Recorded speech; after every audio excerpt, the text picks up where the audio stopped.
This is Building Renaissance Leader Podcast. I'm your host, and I'll be your consultant advisor through this session, uh, Vic Vogel. Today, I've moved this actually from my Leadership Talks podcast because I normally only do those for about a half hour to my June podcast, Building Renaissance Leaders. So we could discuss a topic that I think is critical in all coaching and consulting or mentoring or however you want to approach it, and is also critical in building leadership and, frankly, building business in general. Excuse me, I got allergies all over the place here in Oklahoma, so my voice is a little off today.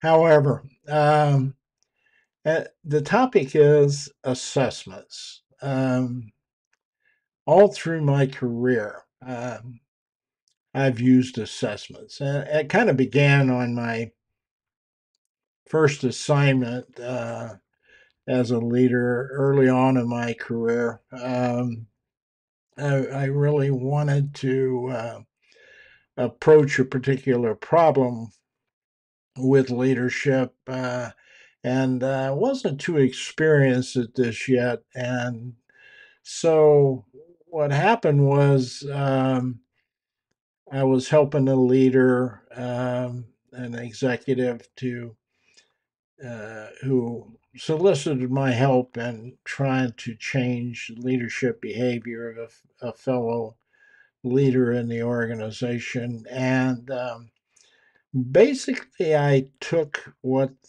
the executive said as being the gospel and began to approach the problem with this person, and they knew I was going to help them. And uh, as we got into discussions about the problem, I began to find out I was kind of lost because what the executive told me was not what the issue seemed to be.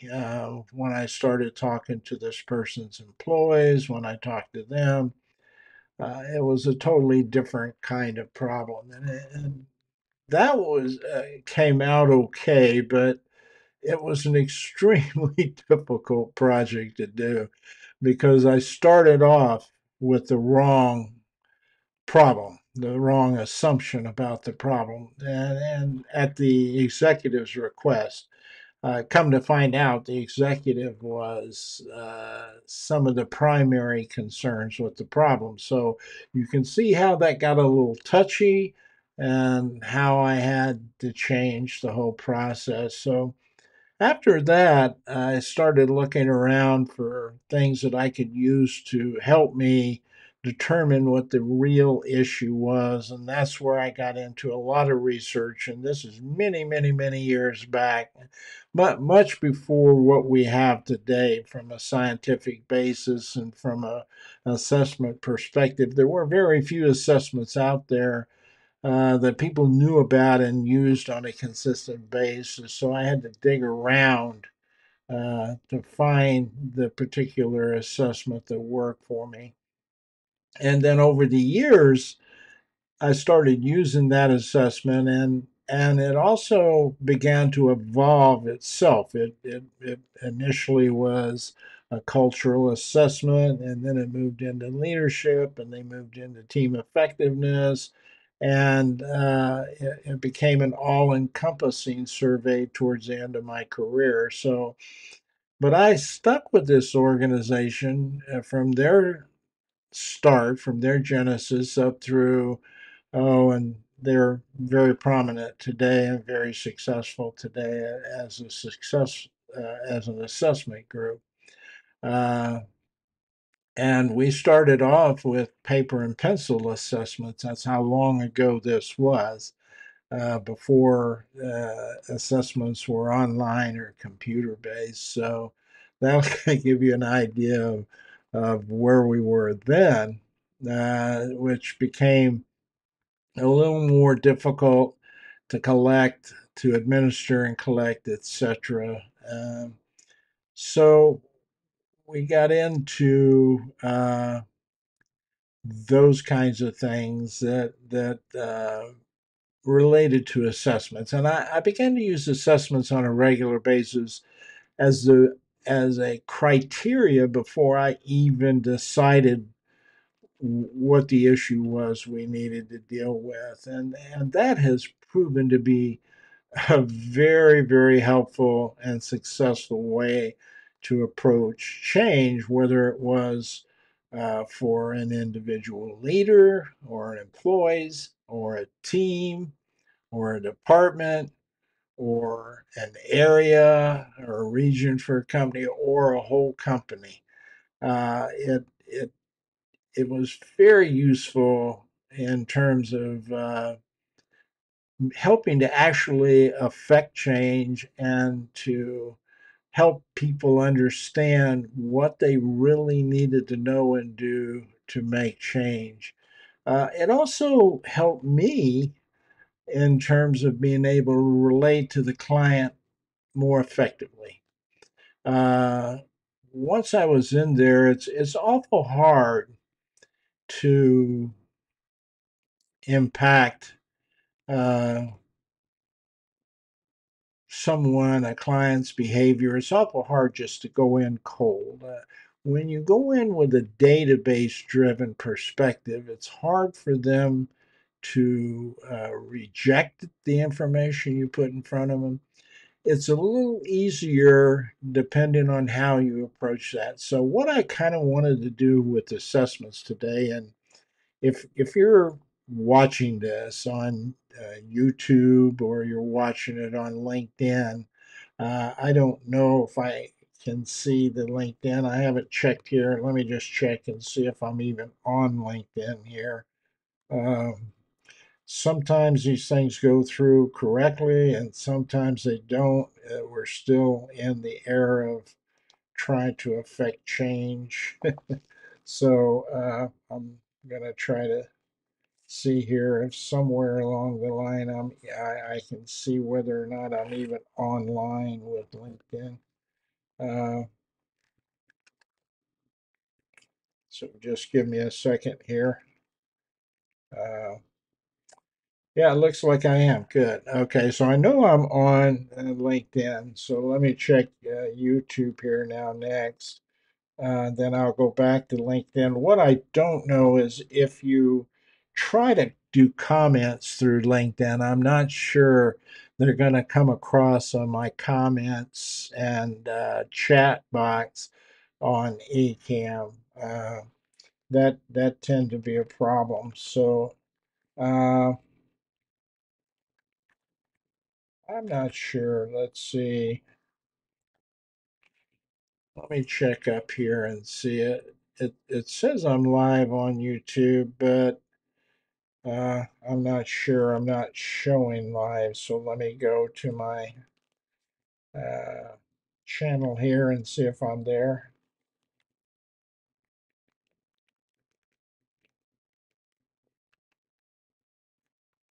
I'm not sure it's showing up live on YouTube.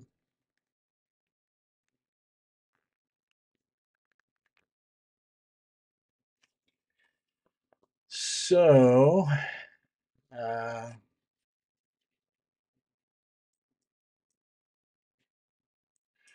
I'm assuming that I'm alive on YouTube here too. Uh, so let me go back to since I have to kind of check here on LinkedIn. Uh, let's see. Right, we're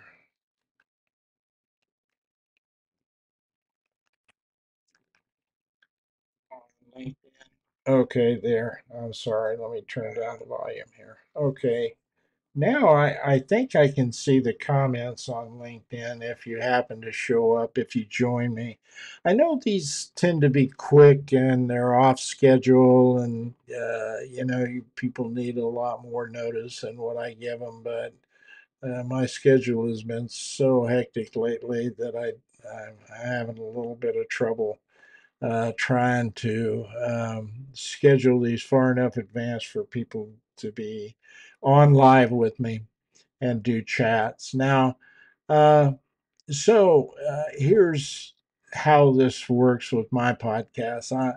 I am not someone who's seeking likes. Okay, I've said this before, but I don't seek likes. The primary purpose for these podcasts is for people to be able to go back to them if they have a particular situation, and be able to go back to them, say, for example, somebody decides they want to help a leader, and they seem to remember somewhere seeing a post I had, because I post these things after I do them on LinkedIn and Twitter and a bunch of other accounts, um, just for a little while, but they're always within the context. And in this case, this will be under Building Renaissance Leaders podcast. Uh, and if you go to my YouTube channel, you'll see that podcast. And this will actually be on there, and it'll be titled with something like How to Use Assessments, whatever I title it with. And then it's broken down into chapters so people can, like, if there's a situation where they need to start something, they thought they remember seeing that little bit, but they can't remember exactly what had in it, they can get on their smartphone, go to the YouTube channel. If you subscribe to it, it's going to be a lot easier. And of course, like me, and then hit the notification, so maybe you'll see this pop up prior to going on the air there. Uh, and of course, I try to put it in the event section on LinkedIn so people can see that too if they decide to jump in and ask a question or two. But most of the time, there's such short notice that I don't have anybody on here with me. So I'm just basically providing an information and education podcast. Uh, However, uh, what happens is you can pull out your smartphone. You can go to my YouTube channel. You can find the podcast on assessments. You can look at the chapter and go to exactly what you're kind of looking for.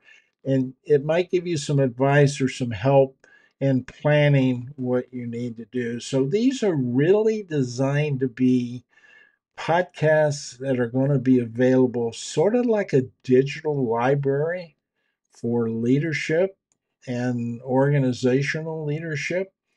And so I have podcasts on leadership power base, podcasts on harmony, how to, and that podcast was how to optimize women in the workforce with a predominantly male driven business world. Fact is, there's a lot of science today to say women, frankly, are probably better geared to being leaders than men are. So we may not be using women as much because we have this cultural barrier in place. And how to build harmony, I did with Dr. Pauline Crawford on that show. It was a great session. And so when you go back to those, not only may you find a guest session that talks about it, but you're going to find the resources to those people. So you can go straight to them for advice if you need to. So that's the idea of these. It's not so much to try to build thousands of likes. I don't know what I would do with thousands of people who looked at me. I have come from a consulting world where I was immersed in the organization 5 days a week, 8 to 10 hours a day every week, sometimes for months, sometimes for years, with the same people day in and day out, helping them grow, being there with them for advice, and working with them on a regular basis on site, right there with them, so that, they could come over to my office that had been set up for me in the company, and they could sit down at my desk and we could talk through things, or we could go to a conference room table and talk through things, or I could go to their place. Most of the time, I went to their place to talk with them. Uh, so that's the kind of world I grew up in. There wasn't a lot of video consulting going on back in those days. It was literally one on one, and you were inside the organization, moving around. And sometimes, if it was international, you were traveling, to Europe or Asia or somewhere, or Australia or somewhere for 2 or 3 weeks at a time, working day in and day out with people. So I really like that consulting world because it's personal. People get to know you. They feel comfortable with you. They trust you. Once you build those relationships as a client with a client, they tend to want to work with you on a regular basis, and they feel comfortable. They also feel comfortable in referring you to other people, which was where a lot of my business came from, was referrals to other people. Or maybe I did a presentation at a Society for Human Resource Management in Oklahoma City or Dallas, Texas, or somewhere like that. Uh, I tended to work out of, I house and have been in Oklahoma most of my professional career. Oklahoma City. It's proved very beneficial. It's highly central. I could get to either coast easily, north south fairly easily, and I had good connections to get to Europe or Asia or wherever I needed to go when I travel. So when it comes to consulting, I began early on with the idea that I needed to make sure that the problem I was addressing was truly the problem. And that often tended not to be the case when I was first contacted. Most time when you're contacted as a consultant, somebody calls you up, says, somebody told me you did this work. Here's my problem. Can we talk? You go visit them, you sit down and you talk with them, and they lay out what they perceive the problem to be in the organization or with a particular leader or whatever. And I learned quickly to say, I understand. I hear what you're saying. What I'd like to do is for us to get a pretty good sense of where this is relative to the individual or the organization and the whole picture. And to do that, I'd like to try to start with an organizational assessment that tells us a lot about the whole organization. And then we can talk about, defining the project. So, I think this is important because it tells you how I tend to use assessments. And they would normally say, well, I think I pretty well understand. I said, I've been through a lot of these and a lot of people tell me this and many times they're right, but sometimes they're not. And we end up having to double back and it costs a lot more money for me to have to deal with that situation at that time.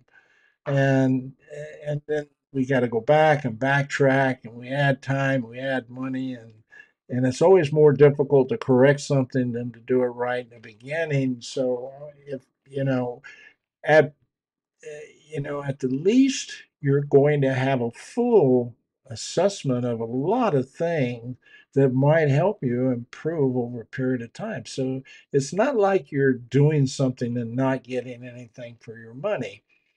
And most of all, it could really help us narrow down some things. And maybe it's not as complicated as you think, or maybe it's more complicated than you think. So, before you decide to journey into it, it would make sense for you to have all the information that's prudent for you to make a good decision.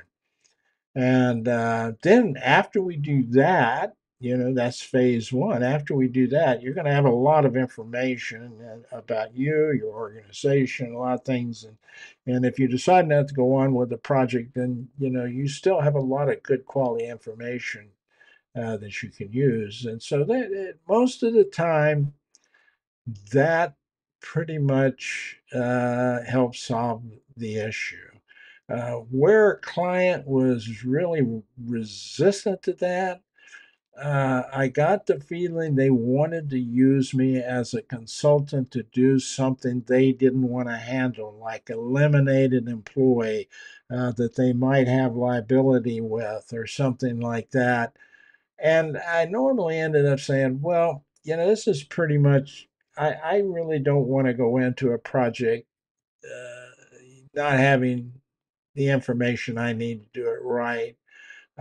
So, I'm probably not the person you're going to want to do this particular project with.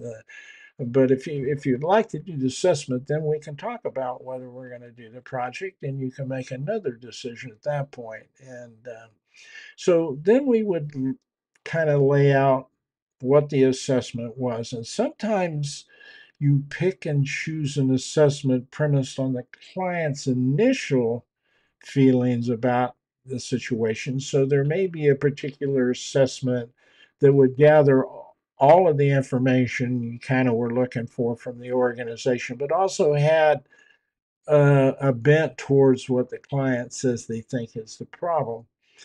So there that you can do that, and sometimes there are assessments that are so comprehensive and broad enough that when you implement them, whatever the client is telling you is probably going to be encompassed in the assessment process. So, which is the one organization I tended to work with, that I think probably 99% of the time I the problem that the client thought was an issue, if it was an issue, appeared in that assessment to be an issue. So uh, part of this is finding the right groups of people and the types of assessments you want, but you certainly don't want to use a single assessment for every project unless you're very comfortable that assessment is going to cover a wide breadth of data that would encompass so many varying things that you feel comfortable on an ongoing basis that you can probably address any customized aspect of a problem that a client might have. Uh, this company I'll show you in a little bit was pretty much like that. Uh, However, I have used some other additional assessments that more narrowly focused on something like leadership behavior or communication behavior or some things like that. In many cases, I have found that a lot of these larger assessments that are focusing on culture and team and leadership have elements of interpersonal communication in, but not enough to get a good handle on what the problem is. And early on, I learned that many of the problems that were defined from a behavioral leadership perspective were endemic of not having good communication skills. And that wasn't unusual. It's still not unusual today because frankly we don't train people to be effective at interpersonal communication. We train them in language, like English or whatever your language is, and we train them on how to write sentences and vocabulary and word structure and how to put paragraphs together and occasionally you might have a debate course or something that and I don't even know how they tend to work that into communication effectiveness. That's more of a confidence in public speaking scenario. But we normally don't teach people what happens, what's really going on when there's two people. So, communication is something that I tended to eventually design myself. That's where my education is, and that's where a lot of my work has been consulting, as well as when I was a leader inside organizations.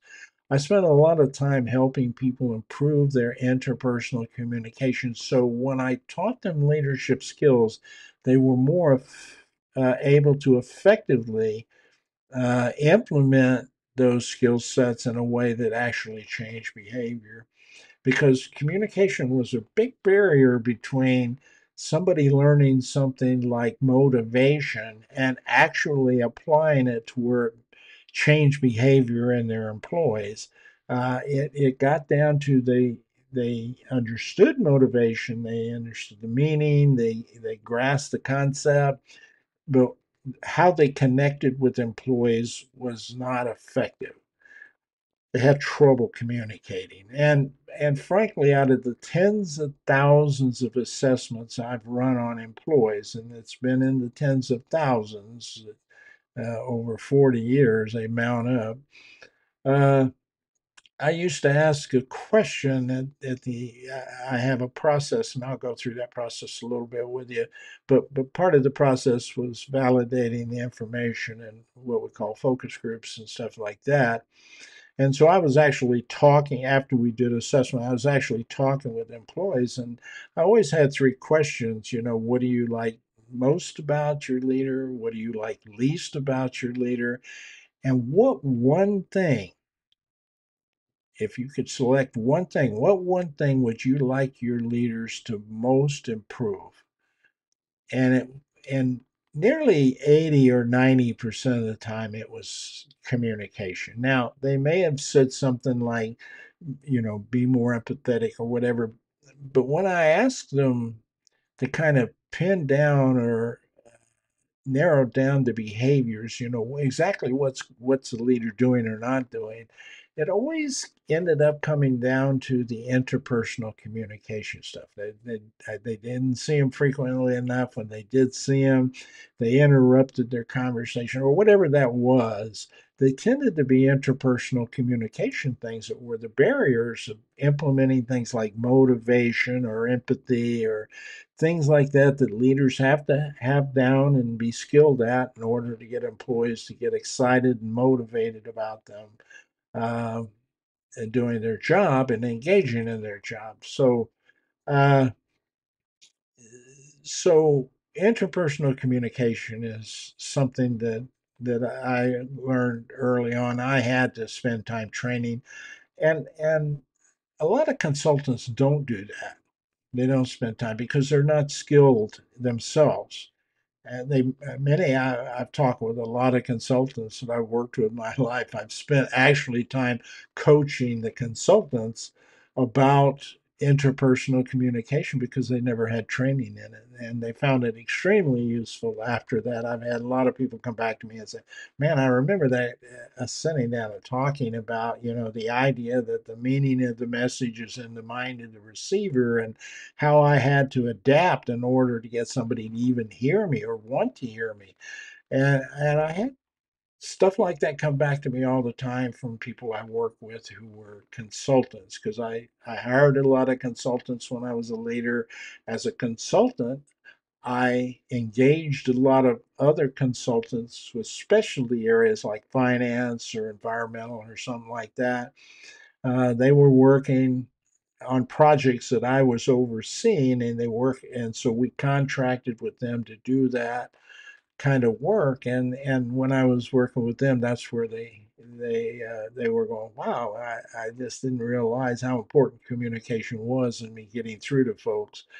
Um, so assessments, you have to look for things that are going to help you make the total project effective, whether it's a cultural change, whether it's an individual leadership improvement change, whether it's building a high performance team, and we're building a high performance team virtually. And today, back then, we called them virtual teams. We were doing them. This is 1990s, the latter 1990, 99, 98, 99, early 2000. This idea of remote work had not really caught on. What was going on was in the national realm, you had people who were actually in Europe or Asia or Mid East or South America, and you had teams, uh, they were on this, they were in the same department, but they were scattered across different countries, and you had a team, and you were trying to get that team to work on a project area like supply chain management or something like that. And getting them integrated was difficult because people weren't used to doing this on a video conferencing session. Video conferencing was very, very basic back then. Today, it's wow, it's fantastic. Look what we have here. We got all kinds of stuff now. But back then, it was difficult. And so we were doing this back then. I was building, what does a leader have to know to be a remote leader, or a leader with remote workers? It's a different world. You had to approach things differently. Still do today. I don't know if we're really good at even doing that today yet. But of course, I haven't been consulting in that area very any time lately, so I don't know.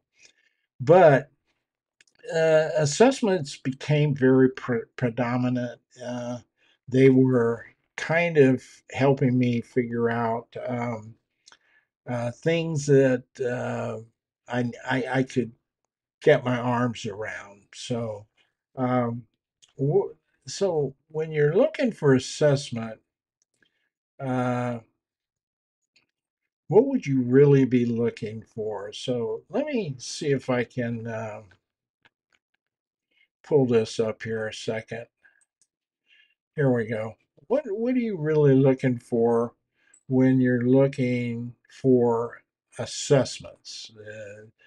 And the, the first thing is it needs to be customized to whatever the client needs to have. There are a lot of people out there selling stuff on a regular basis. The question is it something that's really going to help you in the long run? Is it going to service what the client needs? And like I said earlier, sometimes the client really doesn't understand what they need. And you could pick out something that, is being marketed, looks good, sounds good. You conduct the assessments, you come back, you try to do something with it, and it just meets a brick wall. And it's because the methodology used to implement it didn't work well, but the assessment itself really didn't answer the needs or provide the data to help you answer the needs that the client has. And in some cases, it didn't show the client exactly what the real need is. So I always approach assessments from a customized perspective. The client has a sense of need, and from that, I can kind of detect what they think the issue is. And after a while, after several years of doing this, you can kind of pick up on when a client is telling you there's a problem, but it may, like I said earlier, it may not just be that problem. And the first thing I told you about helping the leader and the boss saying, go help this leader, it ended up the boss was a bigger problem than the leader was.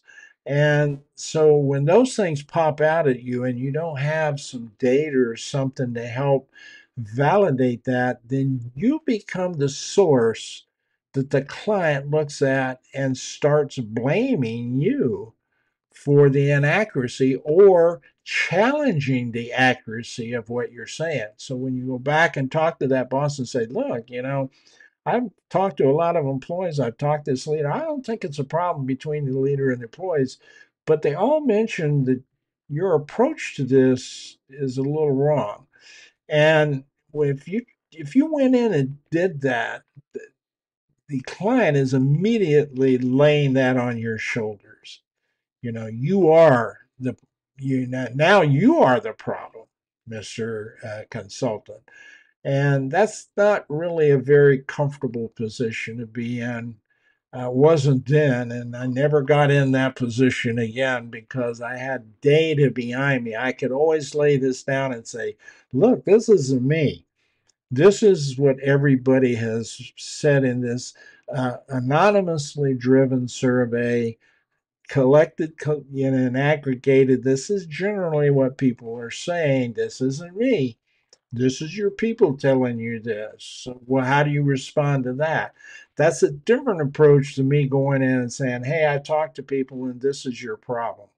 That is a very uncomfortable discussion to be having with clients in the future. So, one of the things you need to do is, yes, customize to the client needs, but be aware that what the client is perceiving may be inaccurate too. So you want something to back you up when you come back and say, what you say your needs are not really what's going on out here. Let me help you discover this. Let's take a look at this data and you kind of tell me what you think it says. And normally, when I with that approach with this, if it was something other than what the client said they needed, it was fairly obvious in the data to them, and that discovery of having them discover it from the data on their own. A lot of times I'd pull together the data, the summary that the assessment company put together for me, and their consultants help work me and understand, and I would say you need to write it this way so the client can understand it. When I take this summary back along with the data and drop it off with the client, say, look, I want you to take a week or so, look at this. I'm going to come back in a week, okay? And let's have lunch. And you tell me what you discovered. And usually, many times, the phrase I got is, wow, this is a wake up call. This is a wake up. I had no idea about this. And I'm going, oh, okay, good. I kind of sense that too as I went through it. So let's talk about what you discovered and what you think we need to do. And it was from that point we begin to build the project, to scope the project, if you will. And it wasn't me doing it. It was me saying, let me help you kind of work through. I'll be your expert and I'll try to help you see some things, your eyes and ears from a different point of view. What I want you to do is I want you to scope out what we think we need to do and what role I can play in helping you do that. And some things that, I probably could have talked somebody into doing for them, they did on their own. And I didn't get to bill those hours for that time I would have made there. But their engagement with it was so much more effective than had I gone down and done it for them. They were really behind it. At that point it was like, this is my baby and I'm going to make it happen. And I'm going, absolutely right. That's exactly where I want you to be, partner.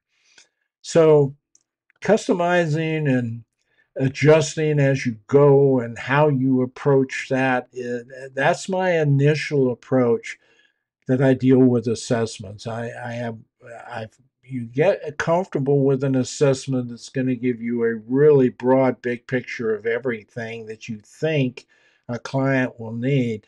Now if there's a specific scenario, you might add another assessment in with that, and the client would agree to that, and then you got that data also that you can bring back there to them.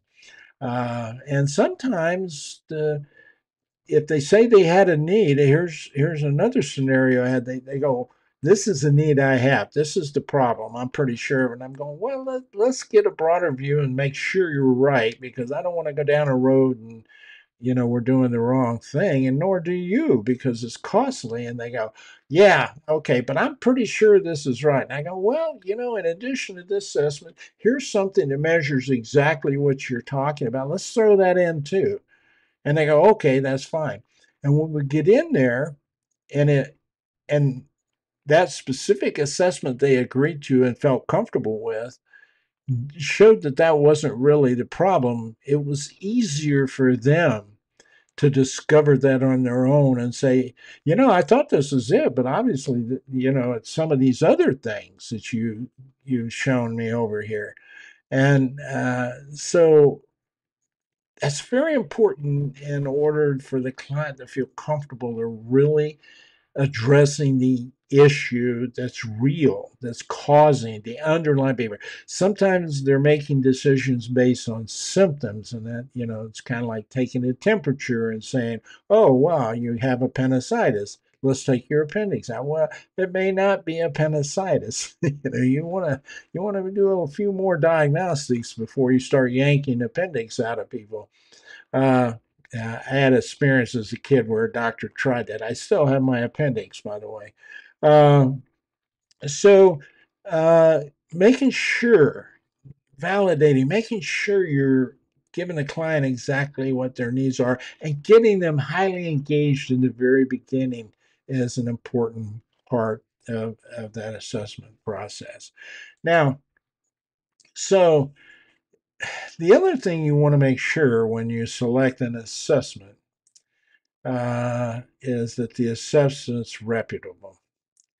And the way you kind of figure that out is you look for something where it's been used a lot before or you've used it a lot. Now, my assessment I use for communication is something I designed. It's a fairly long assessment. Something is 140 behaviors for people to evaluate. I designed it a specific way because people are not used to giving opinions about communication behavior. They're not taught about it, nor are their leaders taught about it. So I had to approach that differently. So I designed my own communication survey, and I'm the only one that uses it to help clients. But I tell them that up front. It's not something that has been used with other clients, but you can look at this, and if you feel uncomfortable with it, we just won't do it. I haven't had it ever rejected yet. Um, and communication issues are. But for most assessments out there, for a cultural assessment, for a team effectiveness for assessment, for a leadership effectiveness assessment, or the integration of all three of those, which I've done in some pretty comprehensive projects, you want a reputable assessment, one that's been used and proven effective across other clients in the past, one that has actually you can see and where it's been used and the track record has been effective with other people. Uh, in my Renaissance Leadership Odyssey paradigm, that's a full change about how you look at leadership and how organizations ought to structure to be more effective and optimize their leadership more effectively in a hierarchical structure. And most everybody is hierarchically structured. Um, uh, you know, Trying to figure that information out and find a reputable organization that is focused on the kind of change needs to take place with leaders to be effective in the future. Um, I found someone who did that effectively, and it was using stuff that was not available to me in the 1990s, the 80s, 90s, and early 2000s, because neuroscience and the behavioral psychology and performance psychology was not available to me then. Uh, it wasn't until like 2011 when Shirzad Shamim began using this in his program called Positive Intelligence, which is one of the things I think really solidifies what we need to do with leaders that we missed for 40 years that I was doing leadership development. So now, why would I select that? One, he's done this over 500 or 600 different companies around the world. He's done it in with athletic performance. He's done it with businesses. He's done it with nonprofits and profits. He's done it with a variety. He's got over 1 million subject cases that they have done a factor analysis on to determine the kinds of things that get in the way of people's thinking, that they need to learn how to correct. And he's given you a tool for how to correct it. And he has demonstrated with statistical evidence-based data that it changes the behavior. It changes behavior, and it has a significant impact on the effectiveness of organization and people in their lives. So why would I point you in that direction? That's because I've done the work to see that this is a reputable, has multiple clients, has a proven track record of change backed by evidence-based science, not just opinions or I think this is going to work or this is make you feel better. It's evidence-based behavior change that he can point to and show you that it works. So I have selected that as one of those assessments. I don't do. I'm not an expert in that area, but when I start with a client, I'm pointing and they want to do something about their leadership. I'm saying, I'm going to point you at this direction. I want you to start by taking this assessment first. And once I can get that going, I think we're going to find that those people are embracing this in large scale formats. I do the same with sociology. That's the psychology side of Renaissance leadership. The sociology side is Daniel Goleman, who is basically the father of emotional intelligence in terms of getting it out to the world. Now, he didn't design it. He is a psychologist, but he was more of an author and a writer about it, but he was able to popularize it and then follow that up with the same kind of background, multiple clients, proven track record of change, evidence-based science to show the change. Um, so those two are the two areas that I point people to. That I don't get involved in those assessments. I refer them to people who I know who work in those areas, and they are things that I encourage them to get engaged in and complete the full project scope of the projects and the assessment in order to go, and then I can work with them when they have that kind of knowledge base. I can work with them on integrating that into the Renaissance Leadership Odyssey model for changing their organization and changing the role of leadership and those kinds of things that I'm experienced at making happen in organizations. And then the communication assessment, again, is the one I use. And certainly a client could pick out another one, but this one is pretty comprehensive. It's based on my 45 years of actually changing communication behavior before we started doing leadership skills training, and my education, my 8 years of education, and the research I've done over those 45 years on communication on a regular basis. So it's pretty solid information. I haven't bothered to statistically validate it yet. I guess I can. I just never tracked enough of the responses. The responses delivered the results, so I didn't necessarily need to show the client that it was valid. But if I were going to try to market that on a buy this per assessment basis, I would have to do all the statistical work, and I'm not sure I'm going to offer it up that way.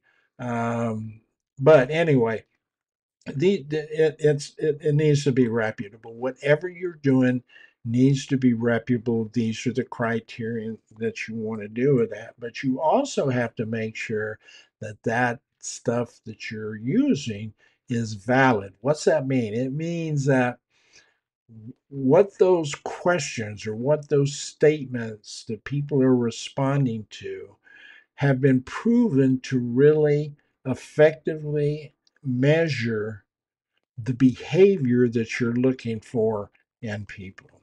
And that's where the statistic validation and everything becomes important. If you know if you're going to use something that somebody else has done, if somebody else wanted to use my interpersonal communication assessment besides me, then probably I would want to start doing the validation studies. I'm pretty sure how they'll turn out.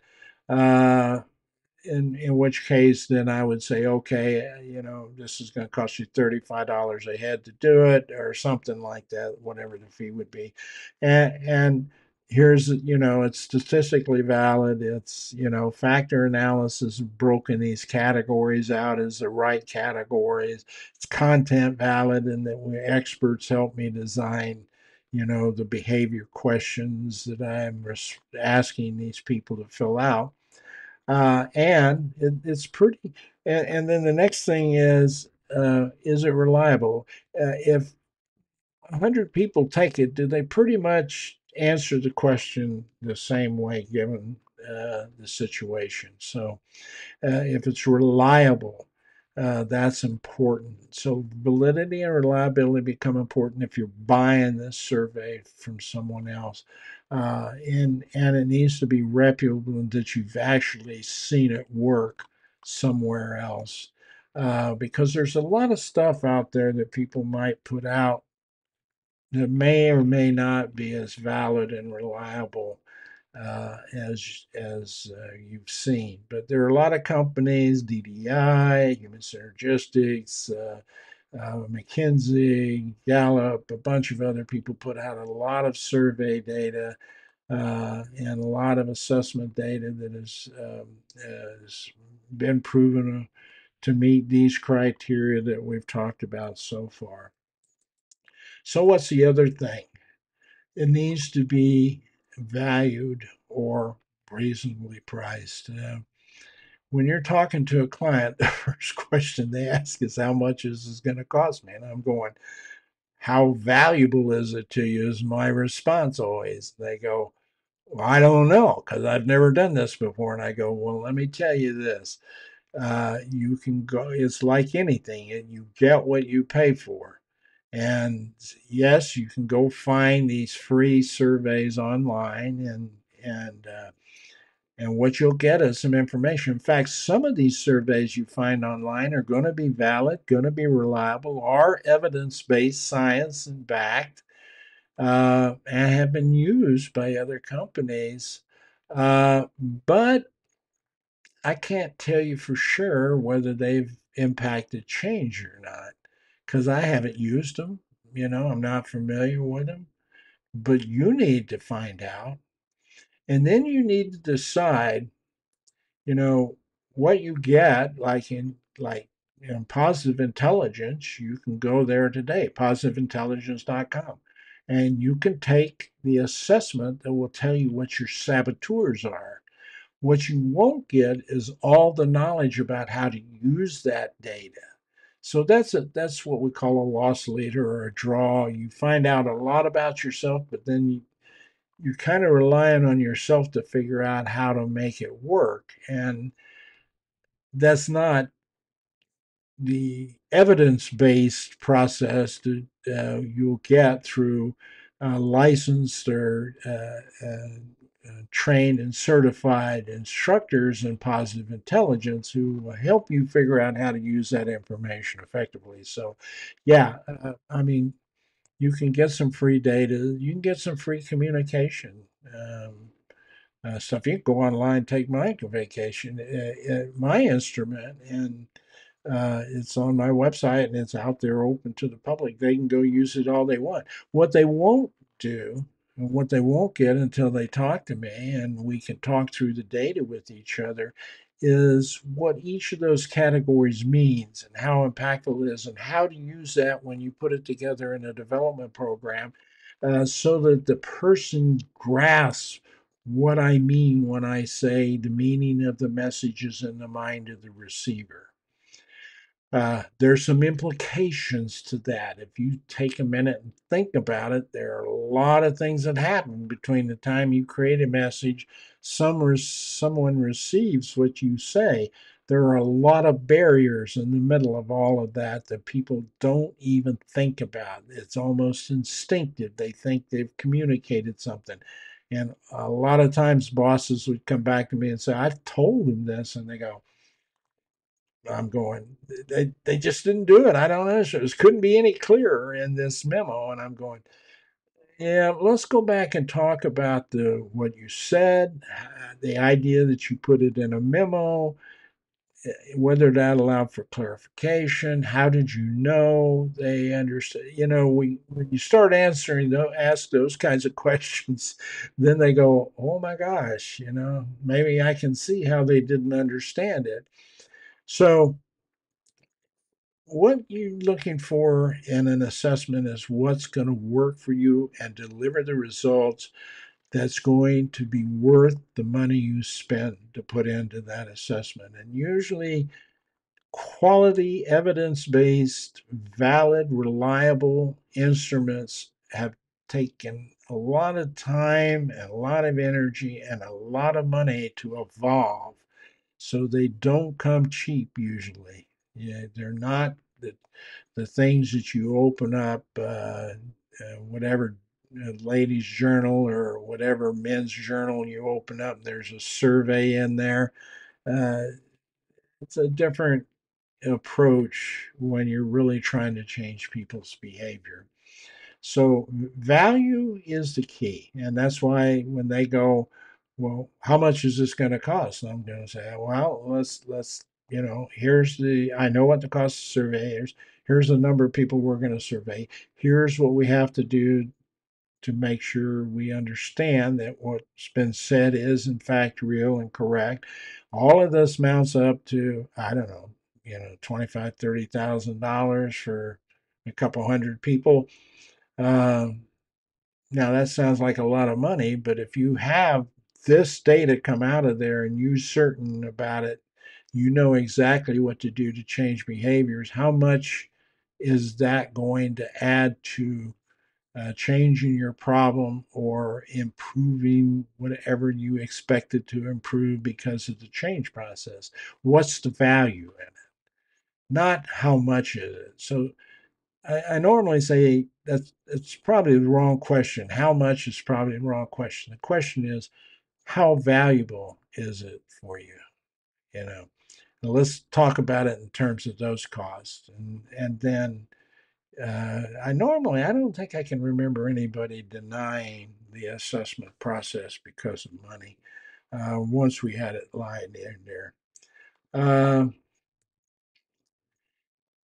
Next thing is it easily administered? Now, today that's so much easier because you can literally go online and take this assessment straight online. And there's a lot, and encompassed with that is the last thing I want you to do the security and the protection, the anonymity and the privacy involved. Is absolutely critical when you're doing an assessment. The only data you want to bring back to your client is aggregated data where no individual or group can be isolated out in terms of specific individuals that you can go to and say, you know, I know you what you said on your assessment. You never want that happening in an assessment process. It's not the goal. The goal is to change the overall behavior. What you're going to find is when you start changing the overall behavior, those people who are struggling with that will become apparent without having to use the assessment to make that happen. They'll become apparent in the standard performance process that you're dealing with people. So it's important. These are critical things that you want to look for in an assessment in your process.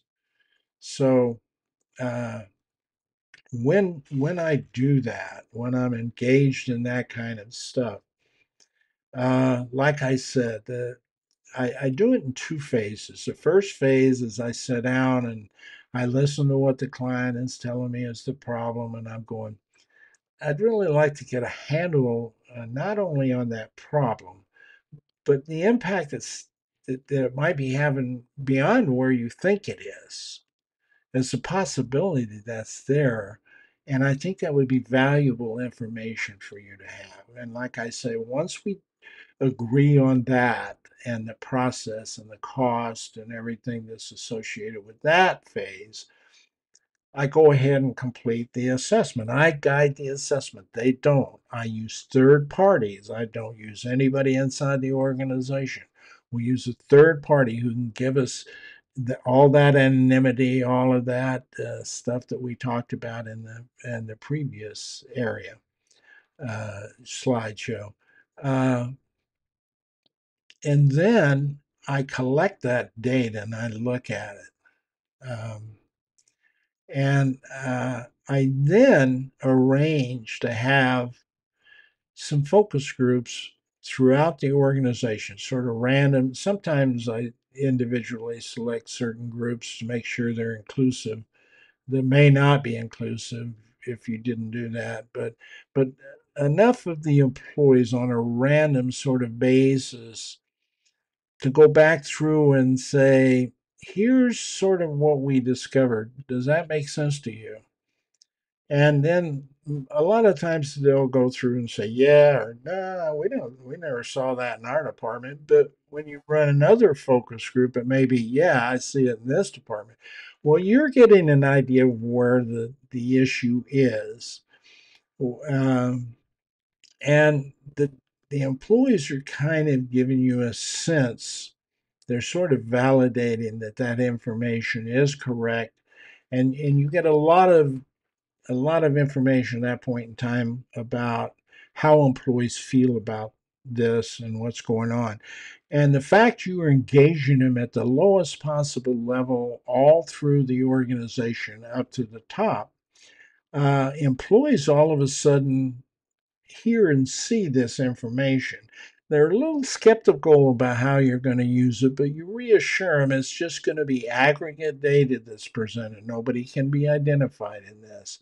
And then you take it back that way. The summary you put together is collected and put back that way. And you can simply say, I've reviewed this with some employees and I found either these errors or these areas don't seem to be as much a concern to employees, but you know, we can't, that's just a random sample of them.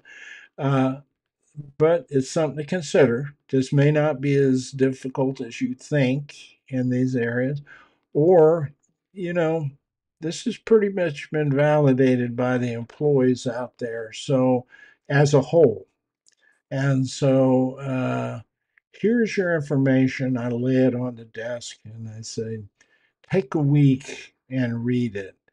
Share it with your senior people and read it and then discuss it together. And then I'd like to come back and meet with you first.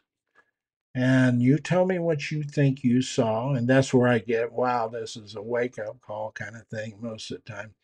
But then I'm going, now I want you and I to sit down with your leaders and I want them to tell us, me and the chief guy here or gal, and say, tell me what it is you think this is saying.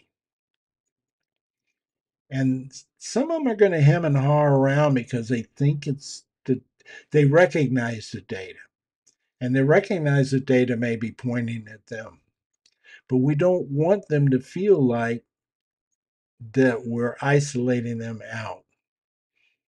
uh, they may feel it, but it's important they understand we're approaching this from a whole group perspective. The whole organization will benefit from this. And once this is done, normally it's at that point I can sit down with the executive, and sometimes they'll bring in their chief financial officer because money is being spent. And we need to decide on the criteria that's going to be used to evaluate whether or not the money is spent is having an impact and that there is a real value for the money that's being spent. And there have been times where I've said, "Here's what here's some one criteria we ought to look at," and we looked at it, and it really didn't make much of a change in that criteria of what we were doing. And we either had to change it on the spot, or I had to simply say, hey, let's don't bill that out because it's not making a difference. Okay. And it's amazing when they have the capacity to make these changes or adjustments, there's virtually no resistance to spending the money and moving it in the direction that they think is going to really help them and does eventually help them in the end. And that's why you shake hands, and everybody feels comfortable, say, you've got it, you can always call me back. Now I recommend you do, and this is the next thing I want to say to you, I recommend you follow this up with further assessment, the exact same assessments down the road. So we may want to come back in and not plan a project, just do another assessment to make sure you feel like you're on track.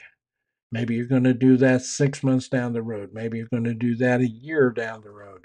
But do it. Make sure you impose the changes that are made are in fact happening and it's there. Now, if there's some things that don't aren't working quite as well as you want, we can talk about coming back in and working with those people. We could decide whether it was what we decided didn't work after all, in which case we need to do some band-aid and repair work, and that's not going, some of that I may just come back and do, and some of it, no, we can see that you didn't actually execute what you said you were going to do. But the client has to make that decision in conjunction with you. You guys have to agree that some of this was what we were saying we should try didn't work. Some of it is you didn't really try hard to implement it effectively as hard as we could have. And we don't want that to be a blame scenario. We just want it to be a point of data. And what do we have to do to correct that? So some of that's built out, some of that's not. Kind of depends on the situation you're looking at. But assessments help define on an ongoing basis how impactful the work was you did. And it takes the blame off of the consultant, and it takes the blame off of the client. Okay, it puts it into the organization, not blame. It just simply says this wasn't working. We need to adapt or adjust until it does have an effect on the organization behavior. And so you work at it that way. And a lot of times that was a lot of ongoing consulting work I ended up doing. We went back in and said, yeah, there are always other kinds of things that would generate another need for an assessment sooner than a year. It could be you switch a significant leader in the organization. And after a couple of months or 3 months of them being in place, you may want to come in and assess just that part of the organization again, using the same assessment material to see if that person you placed in there is actually executing and implementing what you said. And whether there's some things missing in their knowledge base they need to regain or to gain and improve on, or maybe some things that they're just not quite as effective at doing that we need to enhance their skill level, whatever that might be. So there's things like that. There are a lot of external things that impact the need for assessment. A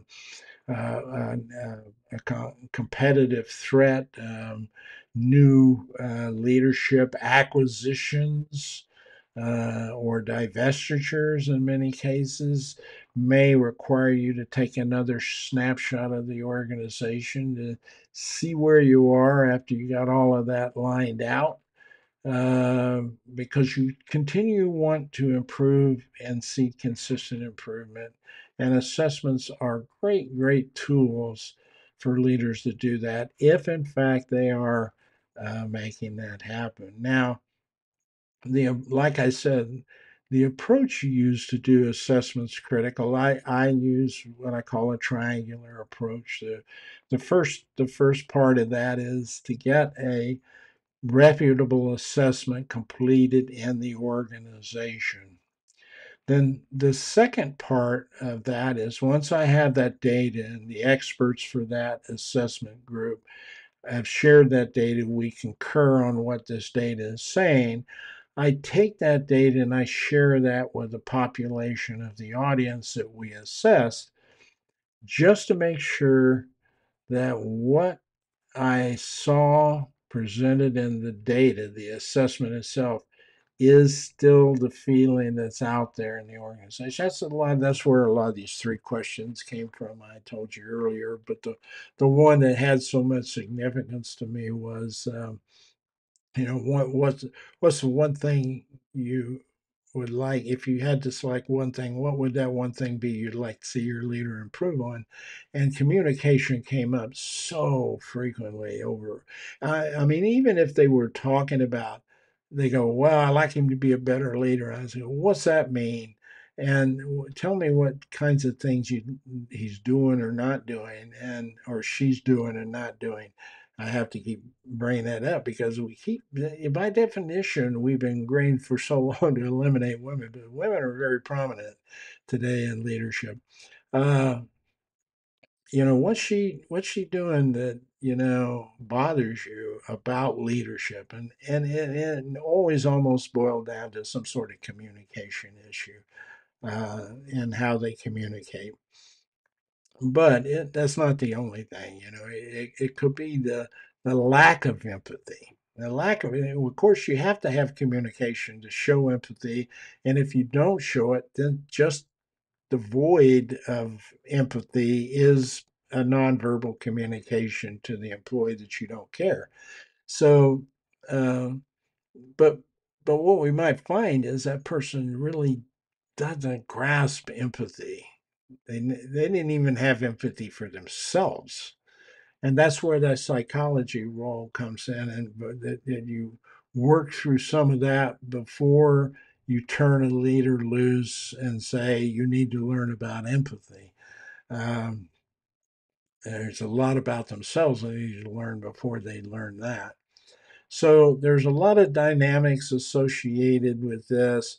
Much of it has to do with the quality of the diagnostic of what's going on. That is the role of assessments that are out there.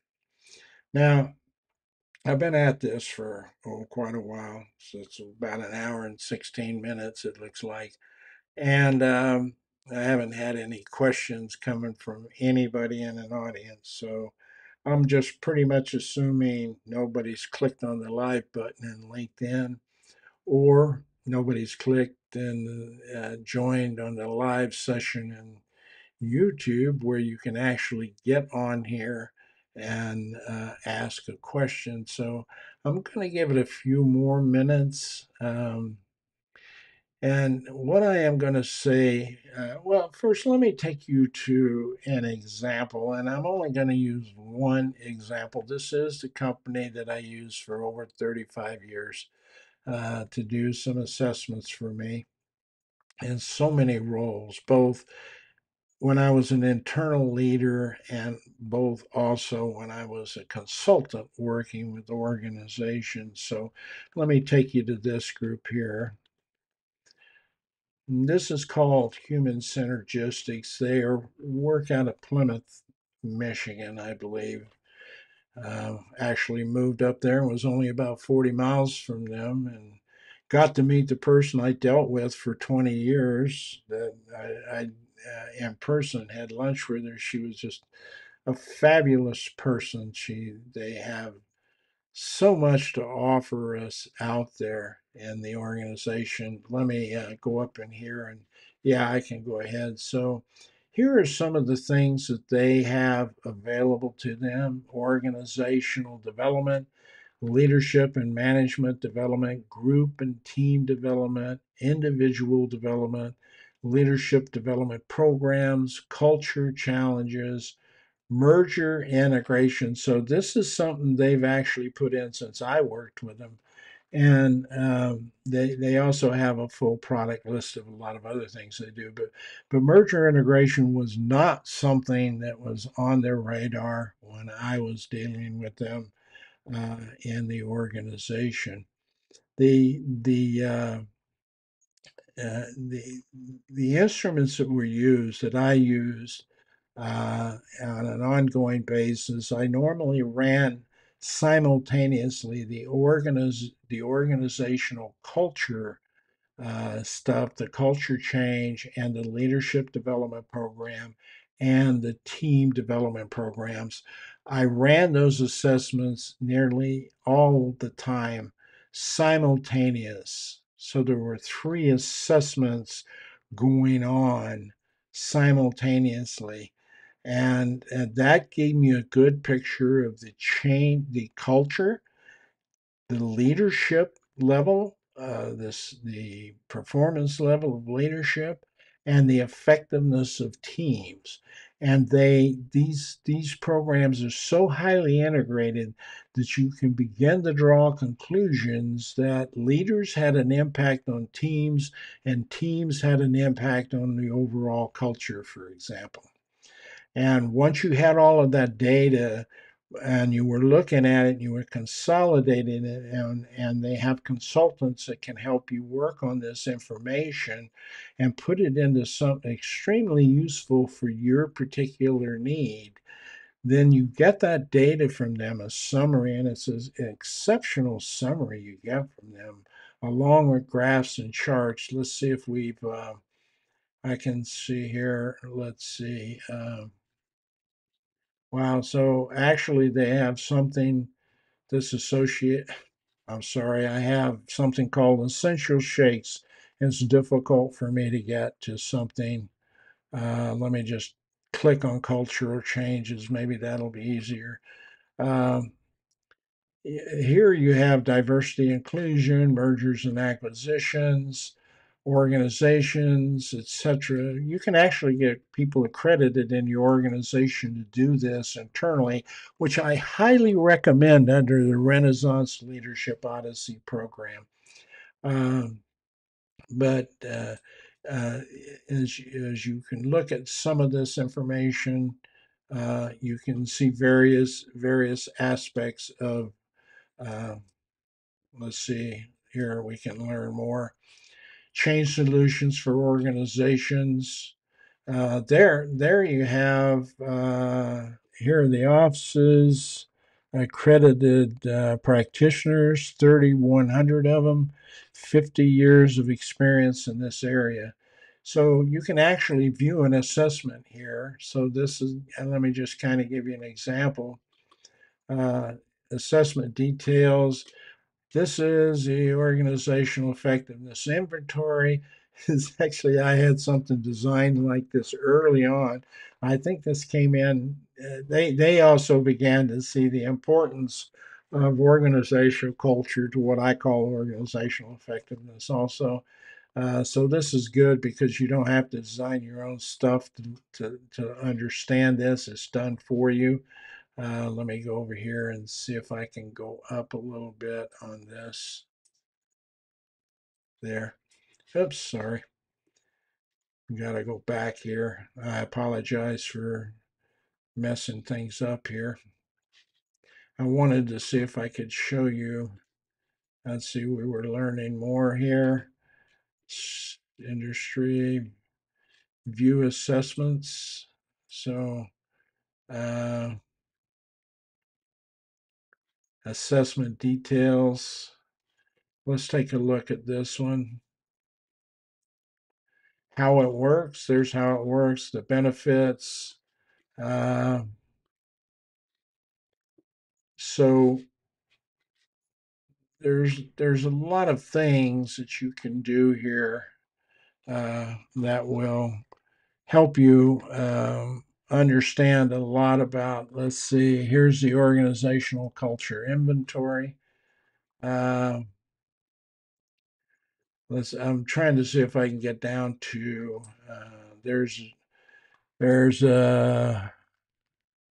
financial returns. They help you figure out every possible thing that you could want here. Uh,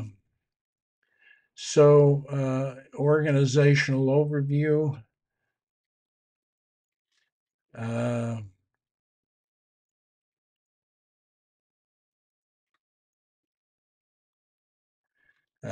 let's see, pending.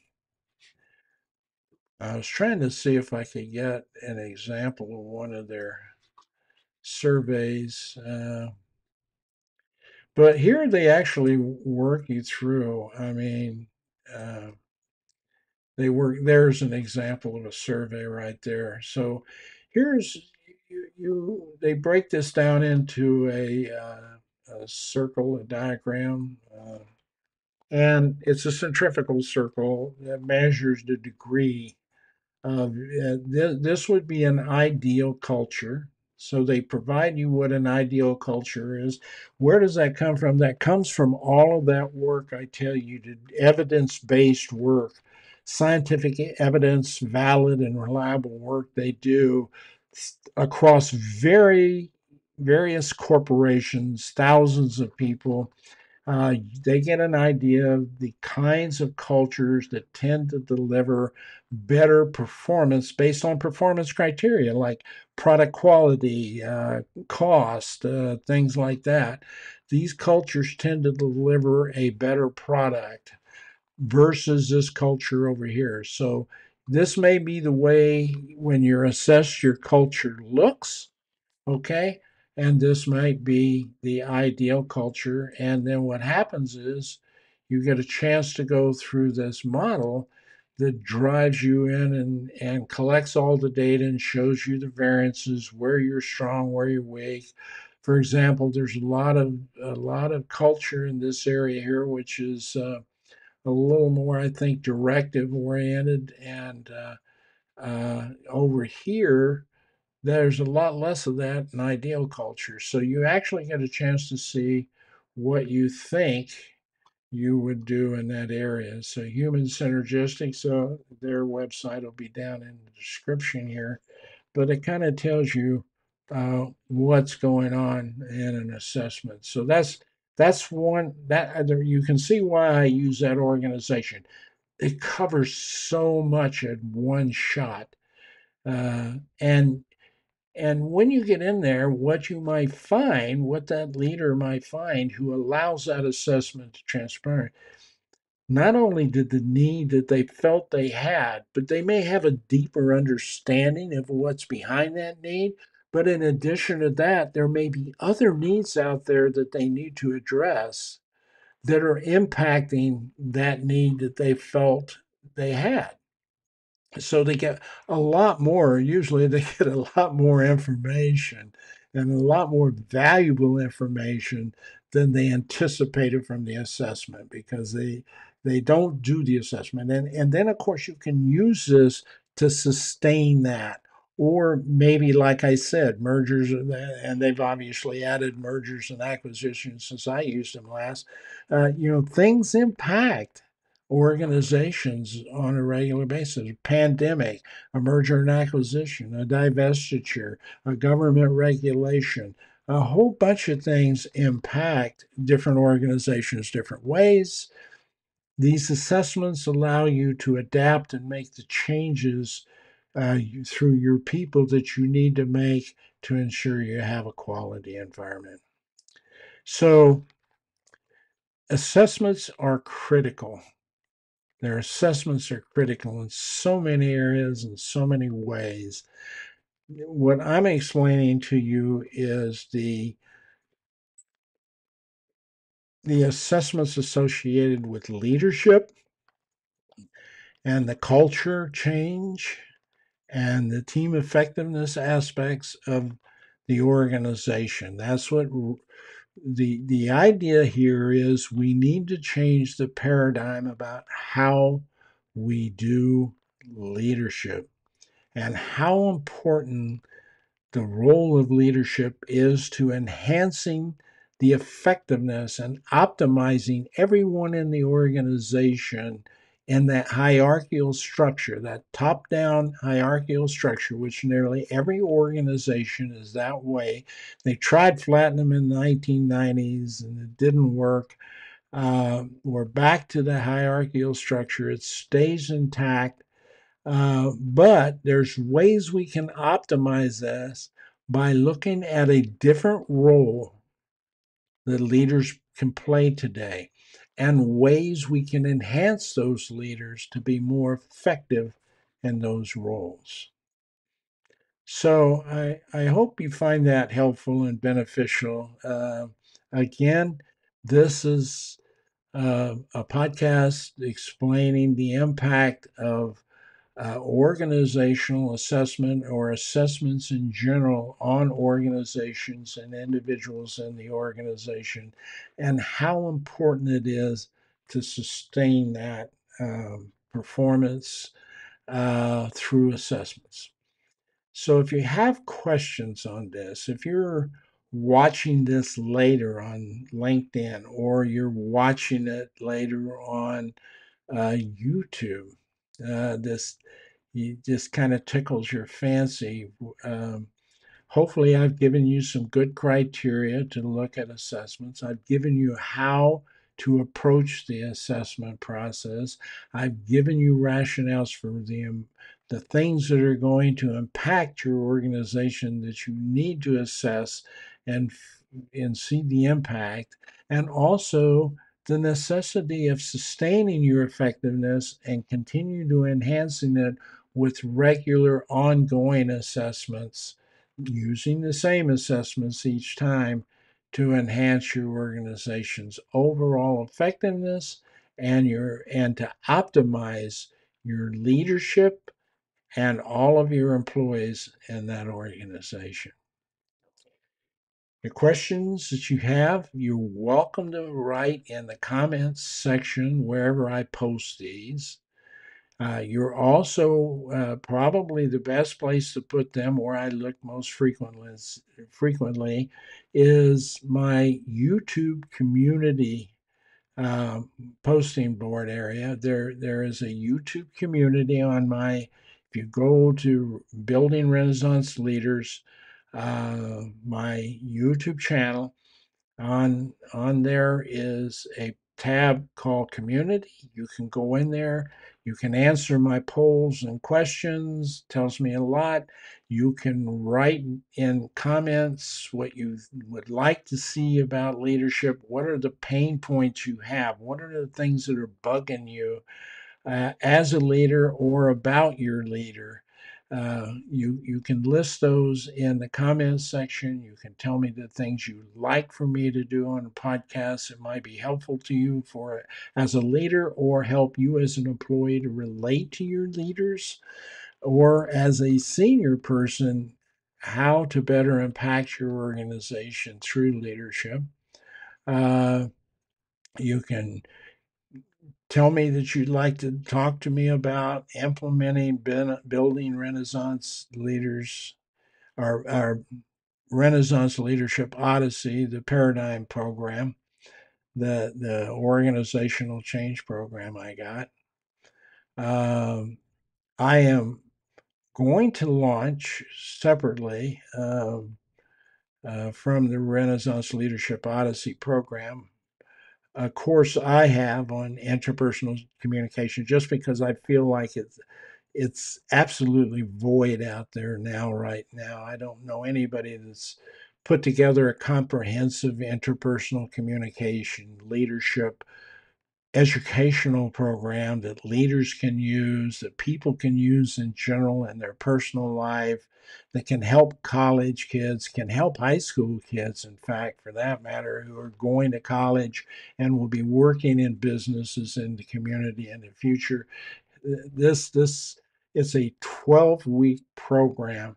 It's 2 hours a night, one night a week. I do it in groups of six. I need to have, I don't want to do it unless I have at least four people in a course, and I don't want more than six people in the course. So six would be an ideal group. If I can fill a class with six people, we do that 2 hours a night. The first 30 or 40 minutes is a little bit of a review about the topic area, like active listening or the communication continuum or persuasion or something like that. These are all topics that I taught leaders uh, how to communicate effectively. These topic areas were areas I covered before we even got into talking about improving them as a leader. They had to first learn how to connect and do that. So I am uh, that I am conducting that course. It's called Interpersonal Communication Leadership Course. I'll start that in July. I am looking for 6 people to go into the July class. Again, it's a 12-week course, one night a week, 2 hours a night. Think of it as a graduate level seminar, a semester on interpersonal communication seminar, um, one night a week, 2 hours a night for 12 weeks.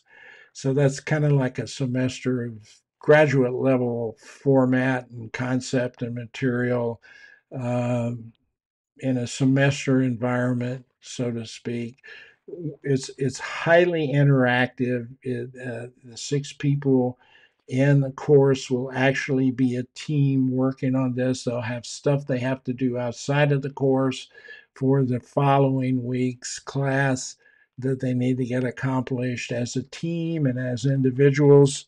There's some assessment stuff in there on interpersonal communication, as well as some things on conflict management and other areas that you're going to find useful and helpful as a leader down the road. So that's coming up. I am going to put that, I will be announcing it on LinkedIn, YouTube, everywhere else. I will put a link starting sometime towards the end of June or the middle or end of June. I will be putting a link in, well, we're in the middle, so I'll try to get that website done so I can get the enrollment form on top of that quickly and get that engaged. It is something that you'll be able to pay through PayPal, which had you if you're going through PayPal and you use PayPal itself, I think there's a way of making payments available on that. But you can also put it on your annual credit card. Obviously, that course structure, it's pretty pricey. It's like $799 a head, but you can divide that up in monthly payments over the course of your credit card. So that's the only way I can. I don't have a thing where I do a finance on the program. I can't afford to do that, but you can do it on through your credit card program because I take all major credit cards and PayPal. So that's available. Um, so you can work that out. Uh, like I said, I need to have 6 people in the course to make it really, really effective in terms of the integration and the work we're doing. Um, So look for that everywhere where I'm posting. As soon as you see that up, there's a enrollment blank for you to, or enrollment page. You can go on my website and enroll, and uh, that'll work real well. I might even just use a Google website and put up a separate web page for that. Just that. So I'm not quite sure yet. I've got a few days I have to work on that, but it is ready to go and we're ready to start classes. And that would be a beneficial thing for any leader to have under, beneficial thing for anybody to have under their belt. Um, and so if something special comes up where you want to enroll 6 of your people in the company, then I'll talk to you about a different pricing structure. If you have 6 high school students and parents can watch the program enough as chaperones, if you will, without being on air, I might arrange a different price structure if high school kids want to learn how to do that. Um, and we have to be very careful that it's monitored and parents can sit in on the classes with their kids and things like that. So nobody feels anything is wrong with that process. That one will be highly controlled. Um, but that'll be available coming up in the near future. Watch for that. Uh, Thanks for watching this. Assessment's biggest tool I've had for getting clients to buy in. I just love it. Once you get the process down and once you get the right tools, you're going to find it's just absolutely marvelous and taking a lot of the sting out of consulting in an organization. Okay. Again, I don't have anybody checking anything off. I don't see any comments on LinkedIn here, and I don't see any comments on um, YouTube that I can think. No, nobody's coming up on the chat on YouTube, so I'm not sure I made it onto YouTube. I find it difficult. I put both of these in, and they say it's showing, but when I go live for some reason, something doesn't connect or doesn't quite connect, and that could be me. I'm not an expert at this kind of stuff, but it is what's going on right now. So we'll have to see how that checks out. Until next time, there's a couple of things. The Renaissance Leadership Odyssey program is the change program I use. It is a full change consulting program. It is not a 1 hour coaching kind of thing. This is a full change in your organization. And the other thing is, people ask me sometimes if there's ways to give me something for information I have out there. This is stuff that helps me buy my equipment, pay my fees for being online. It's a a few $1,000s a year to do these things every year.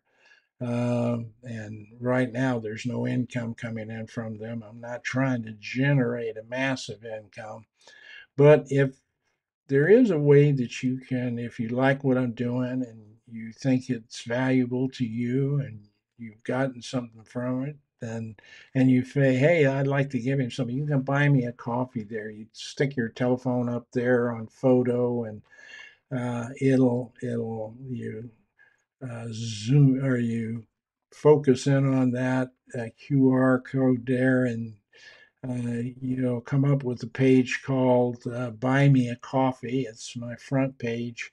And you don't have to be a membership in there. I think you can become a member for $5 a month, but you don't have to. You can just buy me a coffee on there. Sometimes the coffees are $1, $2, $3, $4. I think there's $5. If you hit 5 coffees, it'd be $5 in there. It's just a way of helping me, um, put some money towards the expenses for doing these podcasts. Um, it's not something that you have to do though. But I mean, you can do more. I mean, you can actually go in there and if you want to buy me 100 coffees, you can. There's a way to do that. Um, so that's kind of up to you. If you think something's valuable enough you're listening to here, always appreciate that kind of thing right up here. Uh, but it's not something I require. I'm going to be putting it out here because I think it's good for you to have. And I wish I would have had it when I was coming up in leadership. So join me on the Building Renaissance Leaders. Go in there and subscribe and hit like and hit the notification bell so you don't miss any of these last minute things that I'm putting together too. That's important. Okay, until next time, I hope you enjoyed the program. Let me know how you feel about it. Let me know in comments what you would like for me to help you with in the future podcast. And any questions on assessments, go ahead and put in the comments or go over to the YouTube community, like I said, and put them in over there. Have a great day.